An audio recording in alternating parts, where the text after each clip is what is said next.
We're in a Porsche, it has a turbo, and guess what?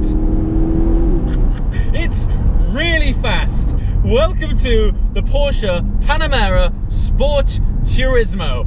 Now let's not beat around the bush. When this thing first launched, who thought? Direct competitor to the RS6. And finally. So the concept car of this was launched, I think it was like 2012? It's been around for a long time. When that thing dropped, I thought, good God, it looks monumentally beautiful. When is the day that that thing is going to arrive so I can A, drive it, and B, compare it to an RS6? And here we are. Now, it's been out for a few months. I'm just going to start with it straight away. On paper, these cars, the RS6 Performance and this, on paper at least, are relentlessly similar. So let's just go through it. 4-litre, twin turbocharged, V8, four-wheel drive, 8-speed gearbox. I mean, it's ridiculous. Those things fit both cars. Now, in the performance stakes, here are the differences. Panamera Sport Turismo Turbo, 550 horsepower, and around about 565 pounds-feet of torque. RS6 Performance, 605 horsepower, and 553 pounds-feet of torque. There is one thing to address. While the numbers are currently in favour of the RS6, it is the performance version, and we are in the turbo version of the Sport Turismo. Porsche have launched a Turbo S version, which is also a hybrid, which has quite a lot more torque, and it is also up in the 600 plus horsepower range. But the reason that I'm comparing these two cars is because of those stats that I have just presented, which are remarkably similar. But of course, on paper's one thing, the way that the nuts and bolts of these two cars are screwed together add up to entirely different experiences in themselves. And the first thing I have to say is, while I've always found the RS6 to be catastrophically fast for the kind of car it is, this is a Porsche, and this is a turbo, and this is mated to their marvelous twin clutch gearbox. Even though they're both 8 speeds, check this out. Good God. Savagery, monumental savagery. It's the way those numbers are applied. Despite the fact they are both unbelievably similar, these guys are applying it in such a way that it's the way that the torque is available immediately low down. The acceleration is relentless but linear and completely progressive all the way up to that top of the very rev range. It's a beautiful environment in which to witness that. Now let's talk about environment. So I want to basically provide you information that you can't Google. Now we've gone through the stats, but how do they feel? How do they compare to drive? Well, there's something about being in a Porsche. They very much, even in like grand tourers like this, they very much have their own feel about them. I gotta say, the way this thing handles and turns in, it just feels like a Porsche. I mean, there's no other way of saying it. I think the biggest difference being in the two cars, and actually the number one thing which has surprised me, is the size differences. Now, you don't exactly look at an RS6 and think compact, but it took me by surprise how big this car feels. It is very wide, and it's very long too. When you park the two cars next to each other, the size differences, this thing looks huge. It's the length of it and the width of it, and even on the road when you're driving it feels a very chunky car. Now that's not only just because of its size, just the way this thing feels in the hands, as it were. It does feel a seriously well bolted together piece of kit, and I would say the word for it is chunky. It's quality, but it's chunky, and just when you've got it in your hands, you really do feel a little bit more as one with the car, despite the fact that it is such a big vehicle. Now, interestingly, my RS6 and the interior of this car are very similar. They're both this sort of ivory, lighter shade of grey interior, and I think that's actually made it for a really interesting comparison because, again, to the eyes, they may look similar, but when you're in here, again, it's a Porsche. So I always thought that the interior of Audis, and let's not do it a disservice, the market position of the RS6, my particular car is coming in well spec'd, around about 120 grand. The spec of this car is coming in at just under 160,000 pounds. Now, it's got a lot of options on it, the interior being one, the extended Alcantara on the roofline here, just like the RS6, and this beautiful ivory interior, just like the RS6. To the eye at first, they look very similar, but I have to say it's such a plush environment, and this is the intangible things that you can't Google, the things that you can't sort of appreciate on paper, that I'm hopefully able to explain to you, that while there is basically a 40 grand price jump in these two cars, I guess the thing that justifies that is the quality and the ambience. Now, aesthetically, I've got to say, when they launched the concept of the Sport Turismo, I was like, take my money. This thing looks fantastic. I've always felt the standard Panamera to be a little bit of a frumpy, bubbly, I don't know, almost disproportionate car. The Sport Turismo has definitely addressed a good chunk of that thing looking a bit weird, but I have to say, now that this thing is now on the road, it still doesn't, to my eyes, look as good as I was hoping it was going to. The RS6 has always had this sort of angry, chunky feel about it, and when I've been following it during this filming, to my eyes anyway, aesthetics are very subjective and very personal, but I just find the RS6 has a more boisterous demeanor than this. This has a sort of, I would say, more elegant quality about it, and aesthetically on the outside at least, it doesn't always do it for me. When I'm on the inside, and this is where I think the two cars differ, when I'm driving the RS6, it sort of encourages me to grab it by the scruff of its neck and exploit its capabilities and unlock that engine tone. I would say that because I upgraded the exhaust system on the RS6, we had the titanium Akrapovic exhaust system fitted to it. It does encourage you to open up its vocal cords and explore that range of performance that the car offers. The interesting thing about this car, despite the fact that it is the turbo variant, it's got that wonderful 8-speed twin clutch gearbox, it's as good going slow as it is going fast. And honestly, in the few days that I've been living with this car, I've enjoyed going slow in it as much as I have going fast. Does that mean, therefore, that maybe you'd be just as comfortable in this if you had the diesel version? Well, when you twist this little knob here and put it into Sport Plus, there is this aura of dynamic ability that comes through the chassis. You feel it stiffen up and you want to unleash all 550 very responsive ponies. And check out this. Going in third gear now, long straight. Surges. Yes, we need to slow down now. Very quickly, we are in the realms of unacceptable. But the way it does it, as I'm sure you can hear, is more limousine-esque in comparison to the RS6. Speaking of which, let's jump in the other one and compare them and see how they feel.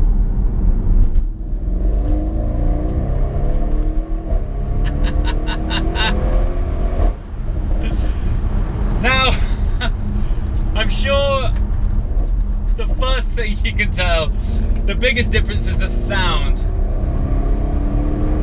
Yeah, now, of course, I have upgraded the exhaust on this car, but I've got to be honest with you, the Akrapovic exhaust system, it isn't mental. It's not like a really shouty, barky exhaust. It has just really more cleared the throat of the RS6, just so you can hear and be reminded that you're in something a bit spicy. It wasn't vastly different to the standard exhaust system. I think it's important to state that, because the audible delight that is the RS6 comes through even from stock, even from a factory car. Of course, it is louder now in this state, but compared with the stock Panamera Sport Turismo, that thing really is in limousine mode in comparison to the way this car sounds. So the first thing that hits you is the sound. Yes, we have an augmented exhaust, but honestly, I remember what this thing sounded like before that, and it still has these pops and bangs. It still gets those, even with a standard exhaust system. So, second thing, acceleration. I've got to say, I think the Porsche takes it. I think the Porsche is just a little bit quicker. Or the way that it delivers the torque, because it's actually under acceleration, it's often the torque that you feel in your body.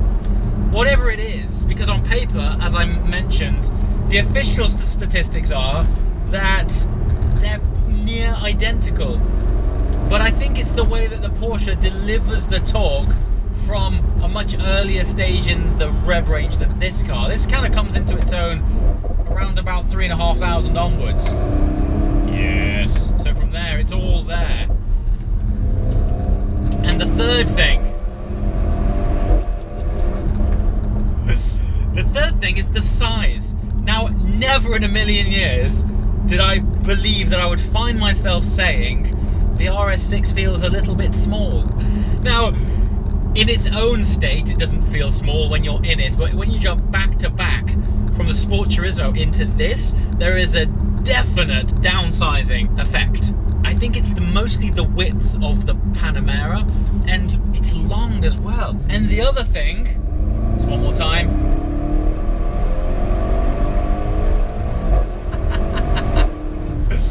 Yeah, after a few of these flat-out runs, I'm pretty confident that the Porsche feels quicker. Once again, whether it is or not, we'll have to do a drag race one day. Unfortunately, I don't have an empty runway to myself right now.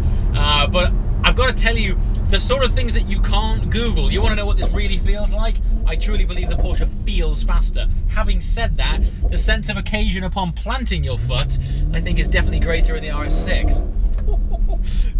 I gotta say that this thing is still crazy.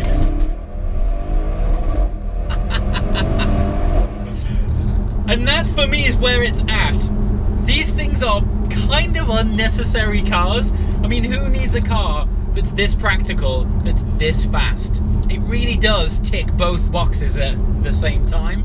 I've always said that the RS6 is one of those cars that pretty much ticks the most boxes. If you could have one car, this would be such a strong contender for what that single car would be. And now that the Porsche is in this space with the Sport Turismo, I think that as well is absolutely a car that you would consider if you wanted to tick the most boxes. If you wanted something that was going to be ballistically fast, but great for carrying the dog, shopping, kids and the wife, both of these cars, the breadth of ability is astonishing. Now, going back to the size of these cars, when I stepped in this thing, before I even turned it on, I was aware that this car feels smaller. I think the predominant difference is actually the width. When you're looking at the passenger seat and where your passenger sits when they're in the car with you in the Sport Turismo, you're like, are you okay over there? Like, they feel far away. It's such a wide cabin. The transmission tunnel as well feels thick and chunky, and you've got this sort of sweeping elevated control panel that goes up towards the dash. And just as I said earlier, when you're in that car, just sitting in it is a great sense of occasion. Now, when you compare these two cars, we've got this ivory light coloured interior. Granted, headliner in this is black, but they're both with the extended Alcantara. They both have the panoramic sunroof. So there's all of these features that if you were to write it down on paper, they're like the same car. But it's amazing how when you combine these components into one package, they come from different engineering teams with their own unique approaches to how they believe the performance variants of their more practical cars should be. And it's fascinating to have the opportunity to jump into them back to back. To summarize for me, I think it's all down to luxury. I really do. They're both incredibly capable, both four-wheel drive, practical as they come, 4 doors, lots of space, big boot. But the Porsche delivers luxury on a level that is just above this car. We have to remember that this is, this is like a 4-year-old car in comparison to the Panamera, and the interface is starting to feel a little bit dated. It's something that you wouldn't really think about until you jump into a modern car.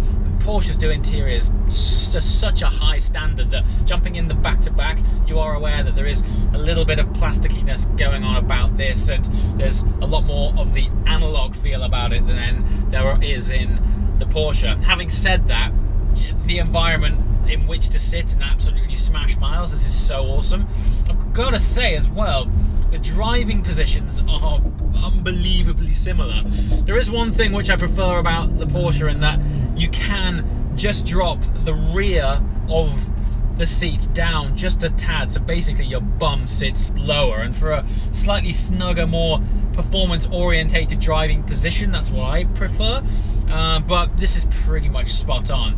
Now, interestingly, if you watch this channel regularly, you'll know that I class myself, I guess, as somewhat of a gearbox snob. What I mean by that is I'd either a manual gearbox or a dual clutch gearbox like the one found in the Porsche. The gearbox in this, even though this is also an 8-speed, this is a more conventional automatic. Now, this might be the first time that I've ever said this, because it's one of the reasons I kind of have never gelled with the Aventador, is because the gearbox is a little bit sloppy unless you're really on it. Interestingly, when you're on it in this, the way that it slams home a gear just delivers that, just another sense of connection that yes, you have pulled that paddle and it's slammed in the next gear. The gearbox in the Porsche, while it is definitely superior, the way it delivers it is so seamless that it's basically an audible tone change. You sort of obviously are aware that it's initiated that shift, but the way that this does it, there's a nice tap in the, listen to that, there's a nice tap in the back that just, it's just there. It just gives you a nice little nudge to say, yes sir, you have initiated the shift. Oh, it's great. I know which one I would have. As absolutely luxurious as it is to be within the confines of that luxurious cave from Porsche, for my sporty practical car, I'm still finding this to tick more boxes than the Porsche from a sense of occasion, right? To sit in, to amble and to be in, the Porsche takes it. It is a more beautiful environment, and it feels a lot more modern and up to date, as it should. But from a driving interaction, I love this thing. It's so good. Comments below. I want to know what you guys think. How would you separate these two cars? What would you say is the sort of thing that differentiates them the most? Is what I've said what you expected, or did you expect the turbo version of this car to eat the RS6 alive? I wasn't sure either, but I wanted to bring it to you firsthand, hopping in these two cars back to back. There's one thing, guys. The algorithm on YouTube is a funny thing these days, and I've had lots of people emailing me and putting in messages that they haven't had alerts when new videos have gone live. So, if you like the content, please, if you go to the channel, next to the subscribe button is a little bell. If you click that, you'll get alerts of when the new videos go live. So if you like the content, please subscribe. If you haven't, that would be amazing. And if you are an existing subscriber, hit that bell and you'll be first to know when brand new content goes live. As always, guys, thanks for watching, and I shall see you very soon. Ciao.